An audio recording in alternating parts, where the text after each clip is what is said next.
Et quand la tristesse arrive, je sais tu es là, toujours près de moi. Bonjour, bienvenue à votre émission La Victoire de l'amour. J'espère que vous allez bien ce beau lundi. Ça commence vraiment à sentir le printemps. Si vous êtes comme moi j'ai toujours hâte au printemps.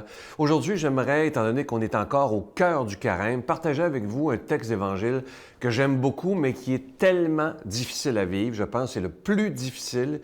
Et cette semaine, j'aimerais pour le reste du carême, il reste à peu près un mois, qu'on se donne un objectif. Je vous en parle après. Alors, j'aimerais que vous écoutiez cette parole de Dieu comme si c'était la toute première fois. C'est dans Saint Matthieu, le chapitre 5. Je vous invite même à fermer les yeux, si vous voulez, pour que ça puisse vraiment imprégner tout votre cœur. Vous avez appris qu'il a été dit « œil pour œil et dent pour dent ». Eh bien, moi, je vous dis de ne pas riposter aux méchants. Si quelqu'un te gifle sur la joue droite, tends-lui encore l'autre.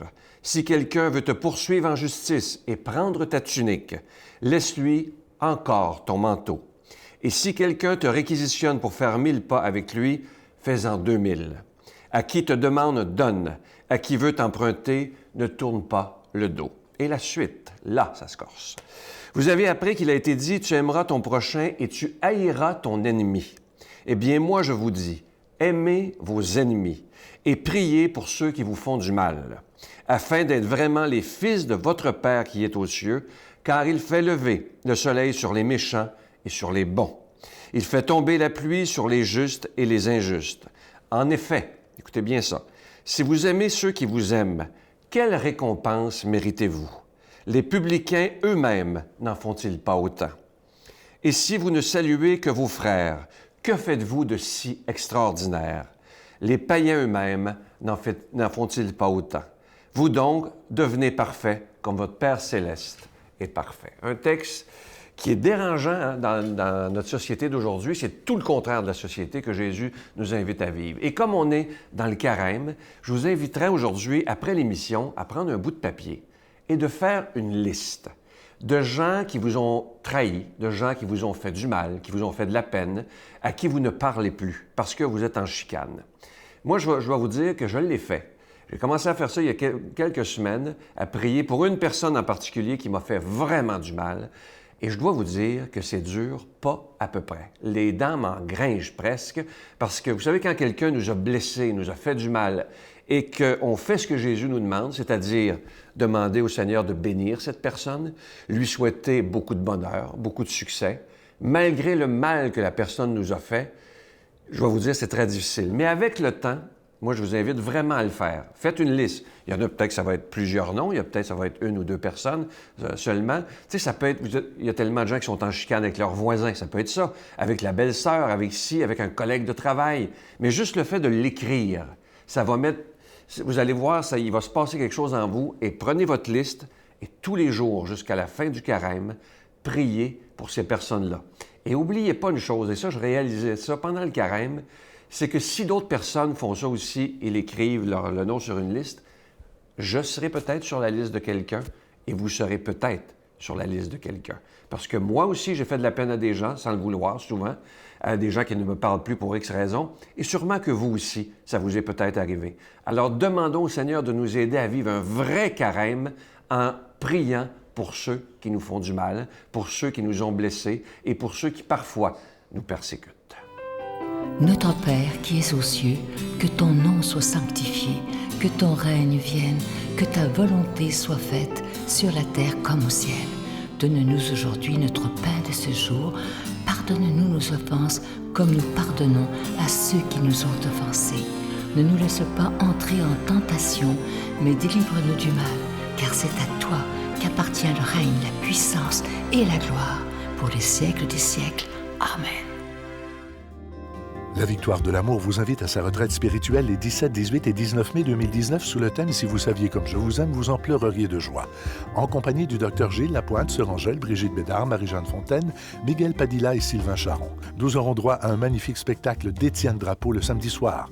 Et comme invité spécial, nous avons le privilège de recevoir Monseigneur Pierre-Olivier Tremblay à l'hôtel et suite Le Dauphin de Drummondville. Réservé au 514-523-4433. Sans frais, 1-888-811-92-91. Nous sommes toujours dans cette période du carême. Vous savez que normalement, lorsque vous faites un don de 25 $ et plus, on vous envoie un cadeau en guise de remerciement. Mais comme nous sommes en carême, le carême 2019, il n'y aura pas de cadeau du mois. Et vous savez, comme je vous dis depuis quelques semaines, c'est toujours un grand risque lorsqu'il n'y a pas de cadeau parce qu'il y a des gens qui disent, on ne donnera pas ce mois-ci, tout simplement.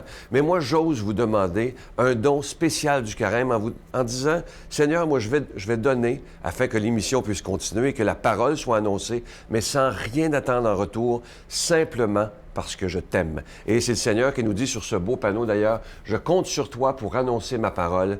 Merci de tout mon cœur. » Alors moi, je vous dis merci de tout mon cœur également pour votre don spécial du carême. Je vous donne l'adresse, La Victoire de l'Amour, casier postal 120, succursale Boucherville à Boucherville, le J4B 5E6. Je vous la redonne, La Victoire de l'Amour, casier postal 120, succursale Boucherville à Boucherville, le J4B 5E6. Également par téléphone, par carte de crédit du lundi au vendredi de 8h30 à 16h30 dans le 514-523-4433, 523-4433 ou sans frais, le 1-888-811-9291, 1-888-811-9291 et aussi sur notre site Internet, le www.lavictoiredelamour.org. Merci de tout cœur de donner des mains à la Providence et merci de faire un don tout à fait spécial du carême sans rien attendre en retour, mais simplement en disant, Seigneur, moi je veux le faire parce que je crois qu'il est important que ta parole soit annoncée dans un monde qui en a tellement besoin. Alors merci de votre prière et merci de votre don spécial du carême 2019.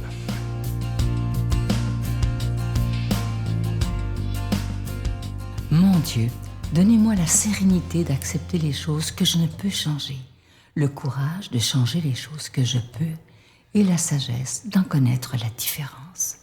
Amen. Aujourd'hui, la parole de Dieu est proclamée par quelqu'un qu'on apprécie beaucoup. Vous êtes tellement nombreux à l'apprécier. Il est de Paris, le Père Michel Marie.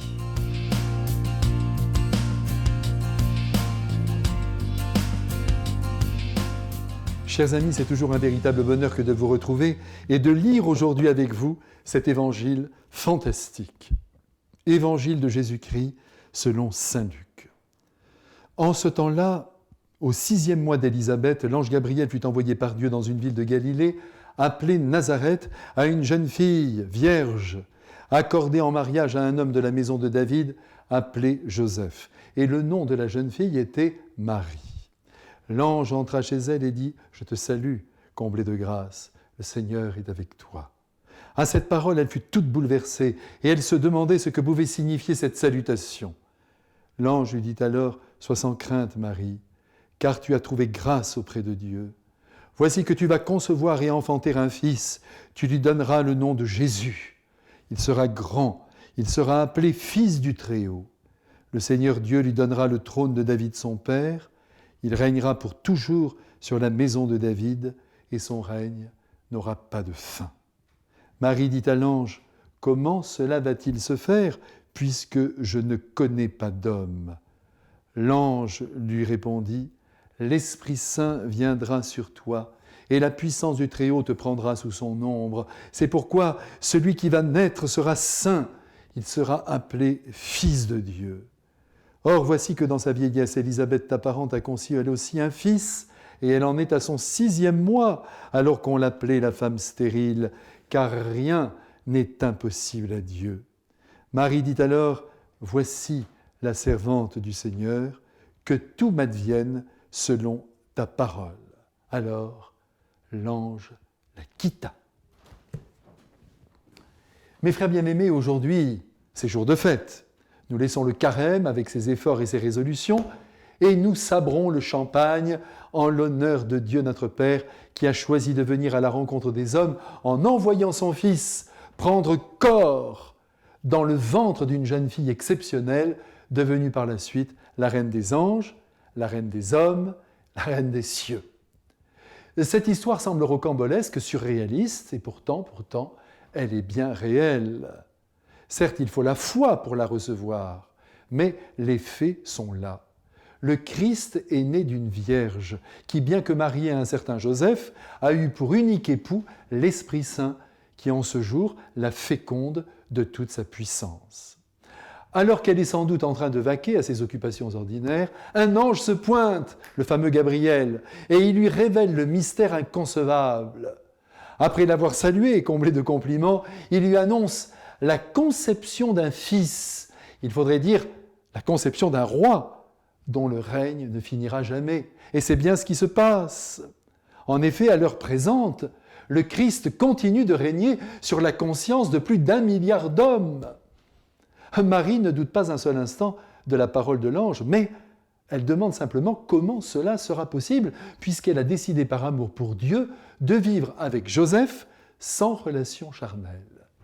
Que tout cela ne nous étonne pas. À chacun son désir, à chacun ses choix. Mais oui, chacun conduit sa vie comme il l'entend. Marie avait décidé de se vouer à Dieu, et pour cacher ce secret de donation, de se marier tout de même. Et elle a choisi le charpentier de Nazareth, qui est entré de plein cœur dans son projet. Alors maintenant, écoutez-moi, suivez-moi bien. Si Dieu a créé le monde, comme je le crois avec vous, il peut faire un gosse à une femme sans que personne ne la touche. C'est un jeu d'enfant pour lui. Soyons logiques. Et puis, rien de surprenant à ce que le Père Céleste ne demande pas à un autre Père d'intervenir pour féconder la Vierge et mettre au monde son Fils unique. Et la solution, eh bien, elle est toute trouvée, c'est l'Esprit Saint, qui de sa puissance va greffer dans le sein de Marie, et cela de manière miraculeuse, une présence, un être qui connaîtra par la suite un développement semblable à celui de tous les embryons du monde. Marie adhère au mystère, à la fois elle se lance dans l'aventure avec un élan incroyable, je suis la servante du Seigneur, et dans le même mouvement, elle s'abandonne au pouvoir divin, qu'il me soit fait selon ta parole. Marie est admirable, ni trop interventionniste, ni trop passive. Elle coopère de tout son être aux interventions de Dieu et se laisse faire sous la grâce qui l'étreint. Avant de partir, l'ange prend soin de lui révéler que sa vieille cousine est également enceinte. Et entre les lignes, il lui fait comprendre qu'elle a besoin d'un sacré coup de main. Alors Marie se met tout de suite en route. Eh bien, à l'aube du christianisme, il faut bien reconnaître que la charité l'emporte déjà sur toutes les autres réalités de la vie. Rien n'est plus grand ni plus beau que d'aimer, je le redirai jusqu'à la fin de ma propre vie. Et bien que son Fils bien-aimé maintenant nous bénisse, et notamment qu'il bénisse toutes les familles de la terre, avec le Père et l'Esprit Saint. Amen. Je vous salue Marie, pleine de grâce. Le Seigneur est avec vous. Vous êtes bénie entre toutes les femmes, et Jésus, le fruit de vos entrailles, est béni. Sainte Marie, Mère de Dieu, priez pour nous pauvres pécheurs, maintenant et à l'heure de notre mort. Amen.